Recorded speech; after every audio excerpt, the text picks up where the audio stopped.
Greetings! Here's Richter. Split Fiction is one of the best co-op games of recent years, perhaps even the history of the genre. If you are looking for something to play together, whether in local or online co-op, there simply aren't many real competitors. It's undeniably one of the most talked about releases of the first half of 2025.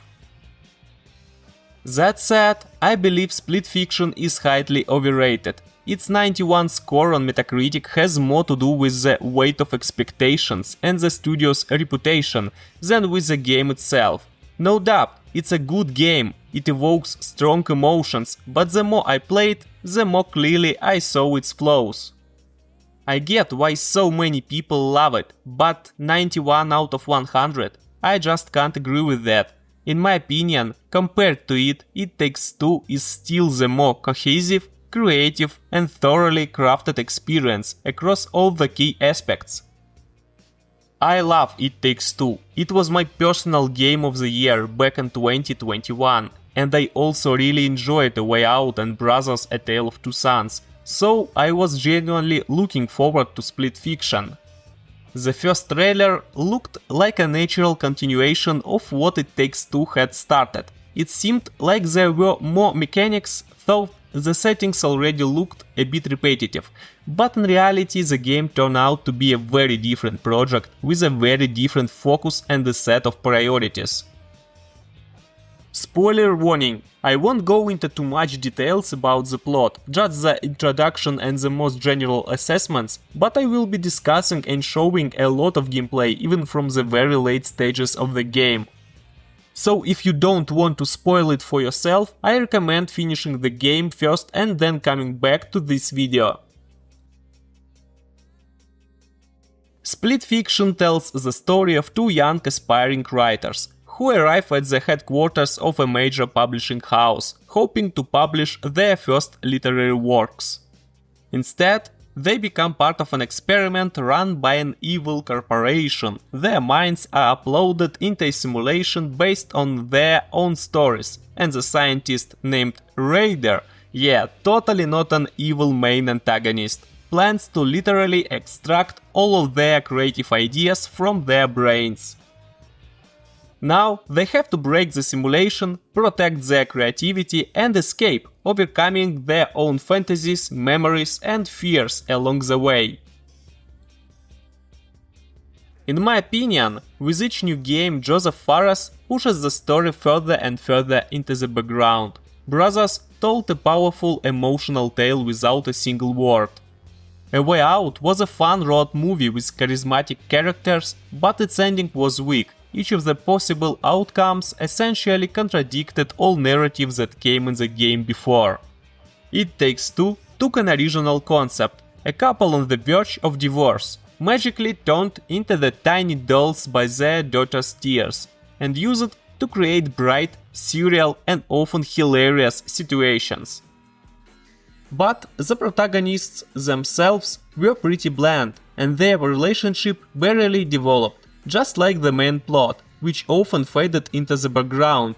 Try retelling the key events of It Takes Two a few months after playing it and you will see what I mean. But in It Takes Two, the story existed primarily to justify the game mechanics and scenes. It wasn't trying to be the core. That made the storytelling weaknesses much less important. Split Fiction, on the other hand, tries to place a stronger focus on narrative and ends up doing it even less successfully. The story here is even weaker, even more predictable. You can see every plot twist coming from a mile away, and not because the game is so smart that it subtly lays out clues and lets you piece things together. Quite the opposite.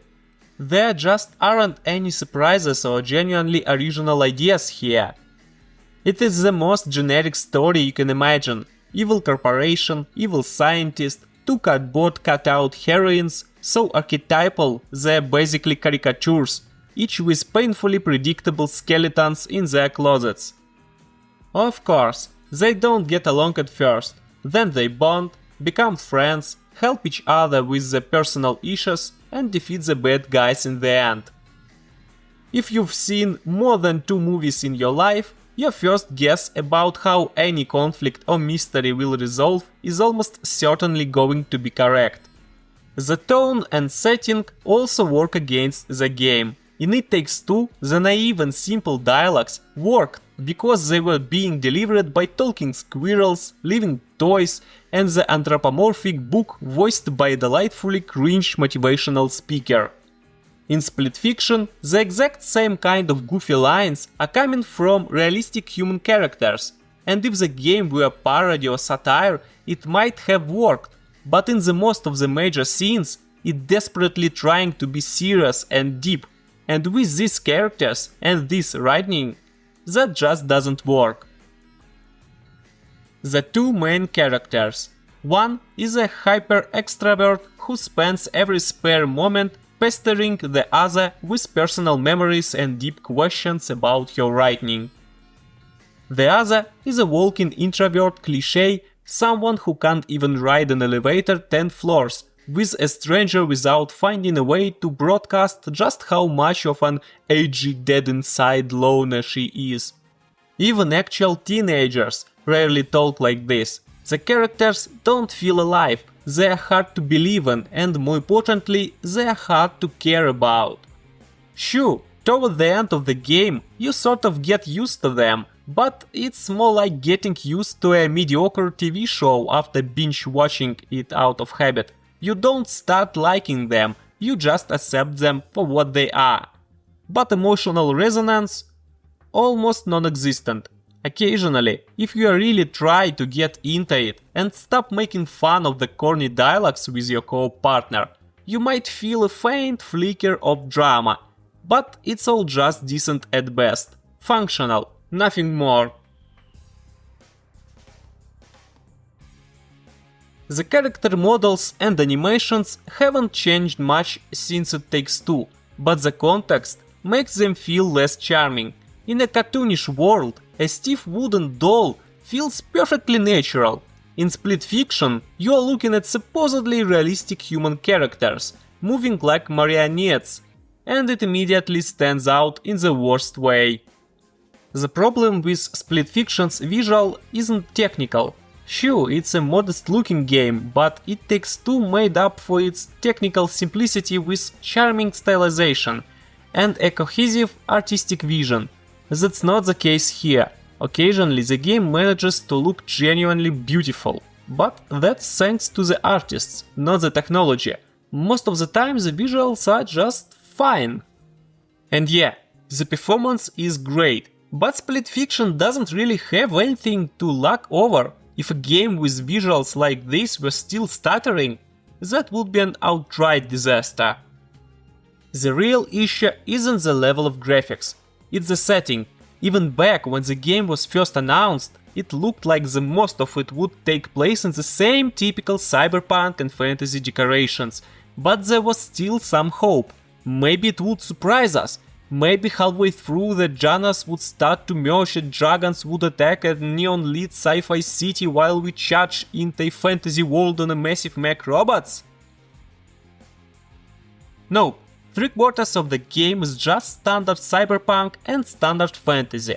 The genre mixing happens in one short final segment. Nearly half the game is made up of generic giant factories and junkyards. Locations that were already tired cliches back in the 2000s. Most of the time, the environments feel dull and default.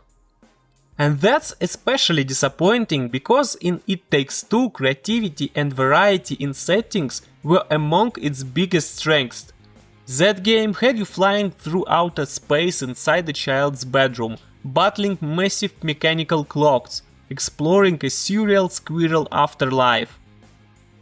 That level of brightness and originality wasn't just the peak in It Takes Two, it was the average. Meanwhile, Split Fiction rarely reaches that height. Most of its environments are just flat out boring, and some segments feel like they were literally made with already used assets. The only real breath of fresh air comes from a few optional side stories. There are some genuinely cool ideas there. A story drawn entirely by hand in a notebook, or a candy world that leads into a boss fight against a giant dentist. But even these side missions still include plenty of generic industrial sci-fi factories and default natural landscapes. As a result, Split Fiction's average level of visual creativity is far below It Takes Two. That game constantly surprised you with its artistic imagination. Split Fiction, by contrast, often feels completely default. It's not a disaster, but it's not the kind of visual you will vividly remember months later either. In Split Fiction, visuals and story take a back seat. Just like in Hazlight's previous titles, the real star here is the gameplay, its mechanics, puzzles, encounters, and linear story-driven sequences. So, why do I consider It Takes Two is one of the best co-op games ever made? And why does Split Fiction fall short? First of all, creativity in abilities, mechanics, and situations. In both games, players are given new abilities every few hours, usually different for each character. The challenges ahead demand that you use those abilities constantly and in various ways.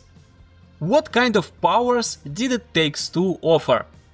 A hammer and nails, a subgun and match launcher, magnetic boots and size manipulation, cloning and time control, a sickle and vine grappling hook, a throwing shield and the voice sound waves, and only the magnet segment gave the characters identical abilities, just in different colors.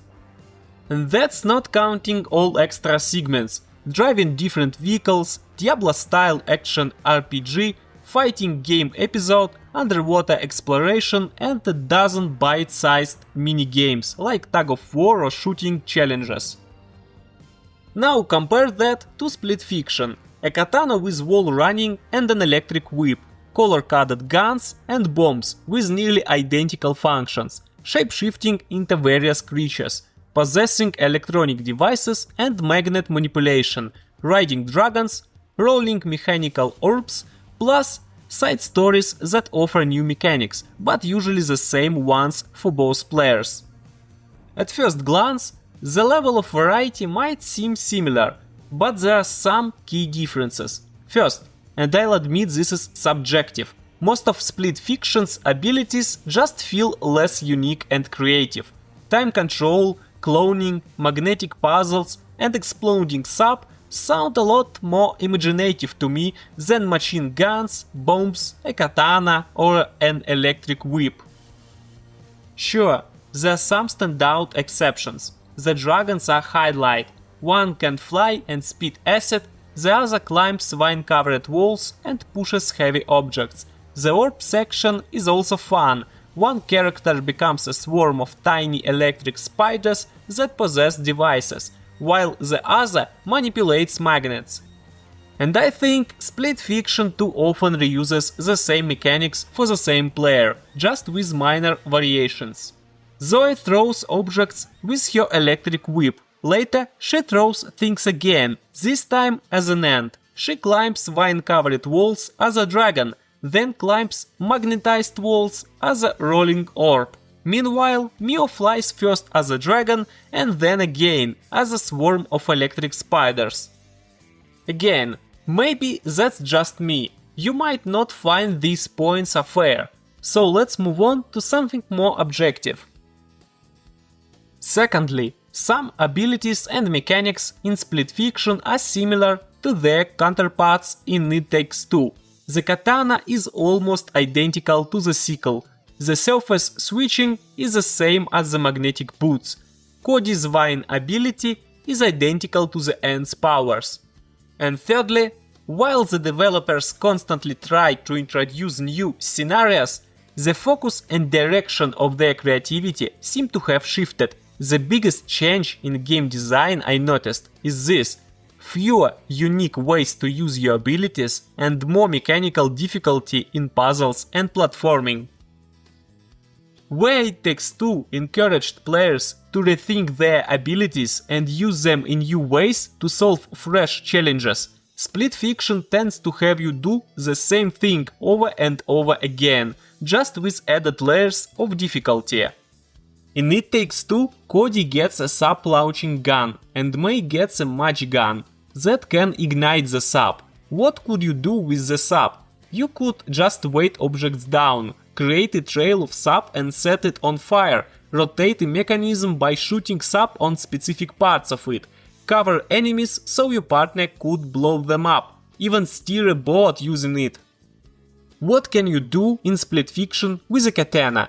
Hit enemies, hit electric switches, break glass. What about electric whip? Lift objects, throw objects at electric switches, throw them at enemies, throw the enemies themselves. The monkey form lets you climb vine-covered ceilings and punch. The Otta dragon form only swims. Bombs just break energy shields.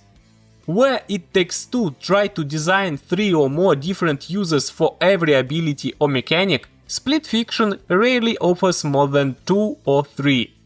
And in the side story levels, boss players almost always have the exact same toolkit. You are boss on snowboards, boss flying, boss shooting. There are no difference between the characters. In Split Fiction, gameplay situations rarely encourage or require you to find new ways to use your abilities. Instead, they just keep raising the difficulty. You are still swinging your katana or tossing objects with your electric whip, but now you have to do it under a time limit, in perfect sync with your partner, while surrounded by enemies, while falling, and not just once but 5 times in a row. And I totally get that some players might enjoy this kind of challenge, but to me it feels more tedious, more mechanical and less creative. It doesn't help that most of the mechanics are functional at best. There is not much satisfying impact, the abilities often feel unintuitive, unresponsive or clunky to use. Sure, they work, they are not broken, but I can't say they are actually fun to use, they feel just fine. Most of the game is a third-person platformer, a genre that demands precision and visual clarity. But Split Fiction struggles with both. The basic character controls are fine, responsive and intuitive, but understanding the distance between platforms is often tricky, and the camera constantly works against you. It keeps shifting angles, zooming in and out for cinematic flair, often at moments when you desperately need to see your surroundings clearly. Within the game's new design focus, these issues become a real problem. The mechanics in It Takes Two were not perfect either. They were more good enough than genuinely great, but the game rarely demanded ideal pinpoint execution. In many puzzles, the real challenge was figuring out what to do, not how to do. Execution was usually forgiving. The game expected a certain level of timing, coordination and dexterity, but it was still a game you could comfortably play with someone who rarely picks up a controller. It was intuitive, friendly and gently nudged you in the right direction when needed, so its occasional mechanical rough edges didn't get in the way of enjoyment. Split Fiction takes the opposite approach. It demands far more precision, quicker reaction times and more perfect execution than its predecessor. And when the abilities feel just okay, not amazing, that demands start to drag the experience down.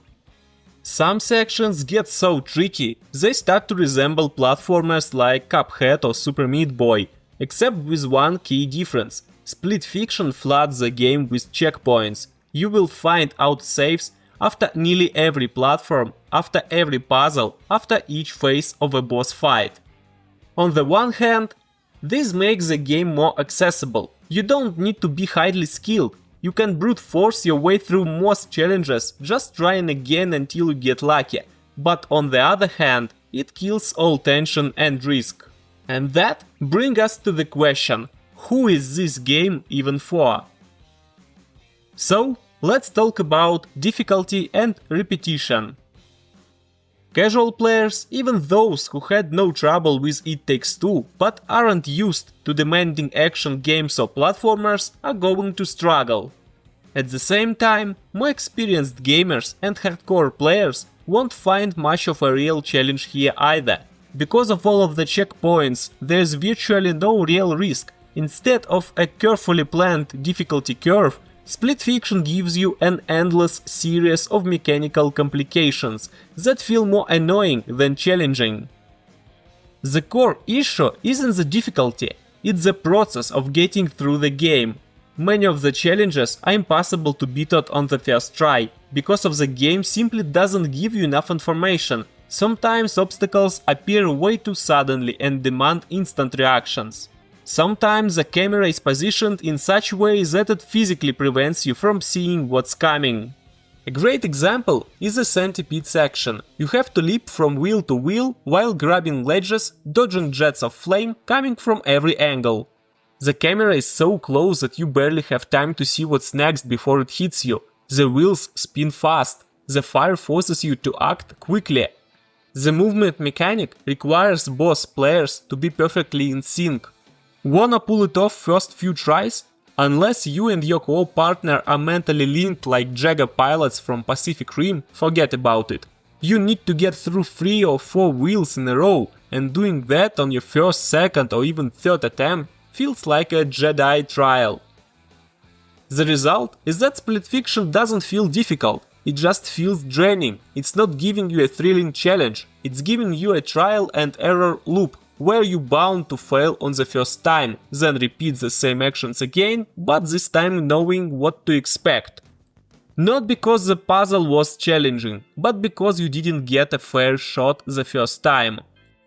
It Takes Two had its own drawn-out moments, but unlike Split Fiction, it knew better when it was time to move on. No mechanic, no setting ever overstayed its welcome.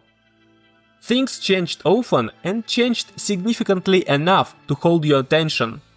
Split Fiction takes the opposite approach. It often feels like the developers made it their mission to stretch out every idea to its absolute limit, even if it started getting annoying long before the end.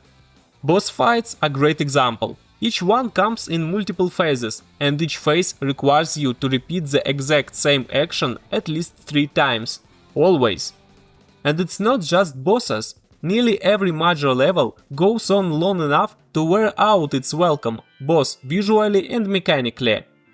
Each chapter comes with its own mini-story arc, but by the time it wraps up, you are usually more relieved than satisfied. Then there is the visual clarity, or rather the lack of it. This is one of the worst cases I've seen in recent years. It's like the developers made a rule that each scene can only contain 3 colors, and those colors should be as similar as possible. So you end up climbing reddish wooden beams in front of red rooftops, or hunting for yellow ladder on rust-colored yellow wall under bright yellow lightning. Sometimes it's so hard to parse what are you looking at, so it goes from minor annoyance to full-on game design issue. On one level I literally couldn't see where my co-op partner was. I looked at her screen and knew her location, but I still couldn't make out her yellow-green character among the yellow-green junk and yellow-green slime. Though interact prompts are green too, so good luck and have fun spotting them against many backgrounds. My personal low point was the pinball segment. The second player becomes a green ball rolling across a green field, while I had to operate green flippers to help her along. For the first time in my life I genuinely wondered, am I colorblind? Maybe I'm still not fully recovered from Metaphor ReFantazio, with its blinking rainbow-colored, retina-scorching UI that you can still see even after you close your eyes. But seriously, in recent years I haven't played many games with this many issues with visual readability. The level design in Split Fiction suffers from a range of issues, and visual clarity is just one of them. Figuring out where to go would often be confusing, if not for the fact that the levels are extremely linear. And even then, finding a yellow ladder on a yellow wall or dark grey chain in the dark cave can be a real struggle. In the vehicle segments, we died multiple times simply because we couldn't tell which direction we were supposed to be heading. Ironically, the blocked off paths often looked more natural and logical than the correct route. I'd love to chalk that up to a couple of unfortunate artistic choices, but it happens too consistently to be a fluke. It feels like a flaw in the fundamental level design. Another issue is the geometry and collisions. It's not uncommon to fall into gaps or get stuck on awkward corners. Many ledges are deliberately rounded, making it easy to slide off even after a successful jump. In a game where platforming is both demanding and takes up a major chunk of playtime, that becomes incredibly frustrating. It often feels less like the developers wanted to make levels not interesting, but just difficult. The overall difficulty balancing across levels is also questionable. Sometimes the game throws multiple new abilities at the players and immediately asks them to use them quickly, precisely and in a long sequence with no room for mistake. And then, just after that, you'll get a totally trivial task. One player presses a button, the other walks through a door. I believe the developers were going for some kind of difficulty rhythm, spikes of challenge followed by moments of relief, but often it just feels uneven. Many tough moments from early segments would have fit far more naturally at the end of level, not the beginning. So, let's move on to the third big point – co-op interactions.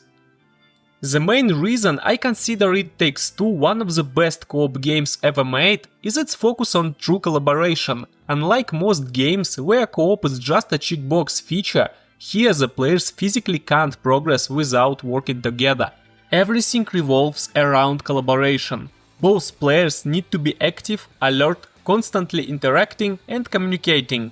It Takes Two isn't just a game that works well in co-op, it's a game that only works in co-op. Without a second player, it literally falls apart.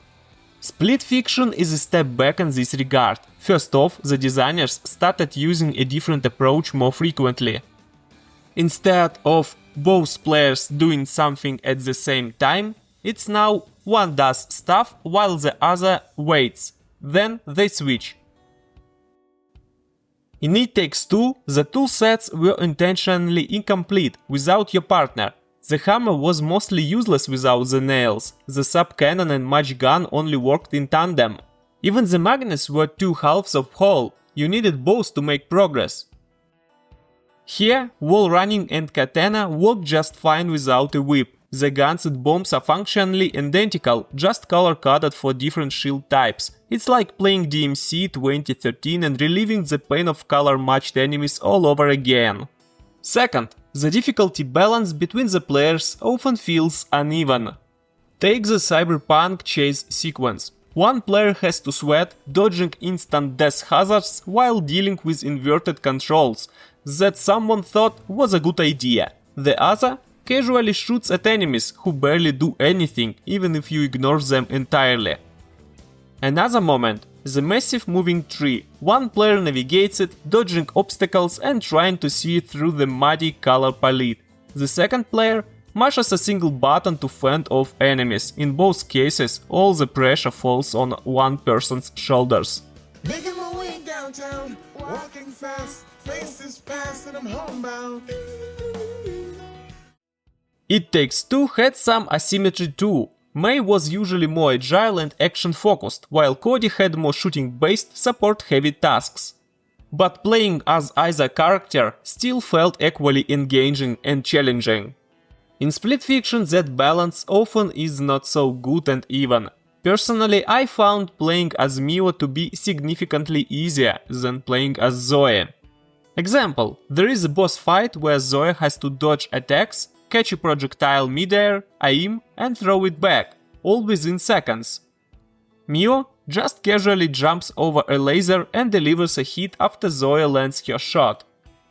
One moment really stuck with me. Zoe, again, had to survive in a bullet hell, catch incoming projectiles and hurl them at the boss. Mio, she was just floating in the water, in her Otter Dragon form, completely untouchable, waiting to press a single button to toss Zoe another projectile.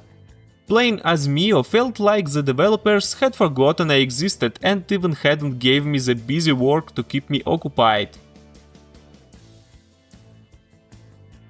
Split Fiction does have some genuinely bright, memorable moments, those rare flashes of creativity that prove the developers are capable of much more.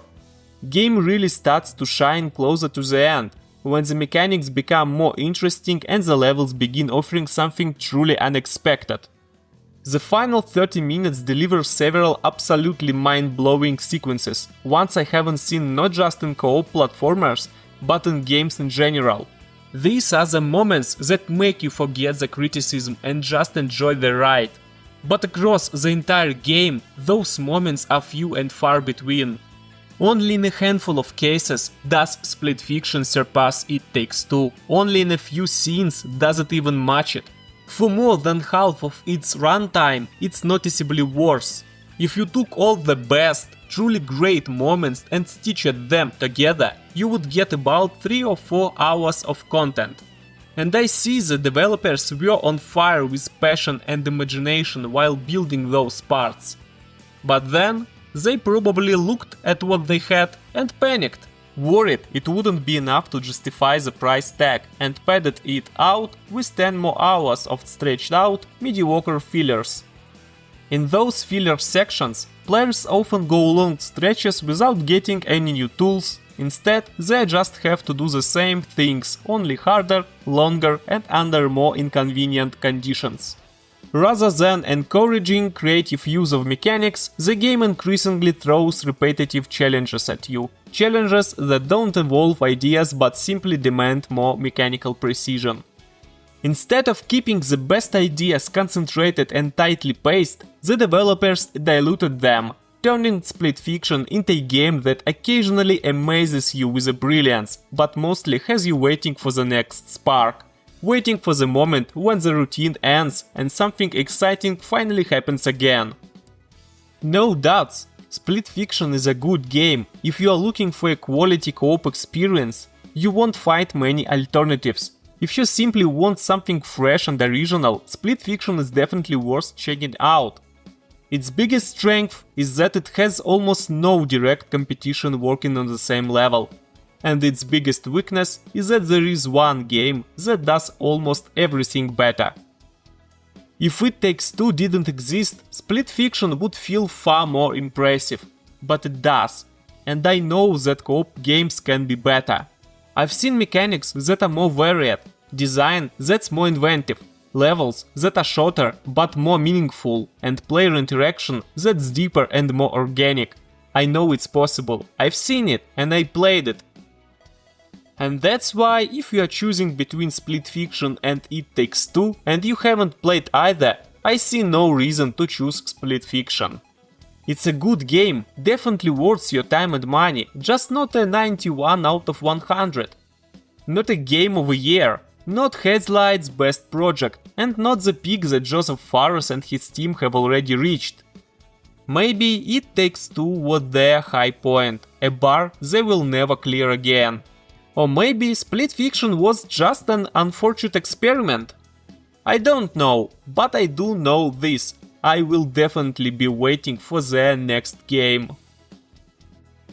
And that's all from me. Thank you for watching, leave a like and subscribe if you enjoyed the video and you want more content like this.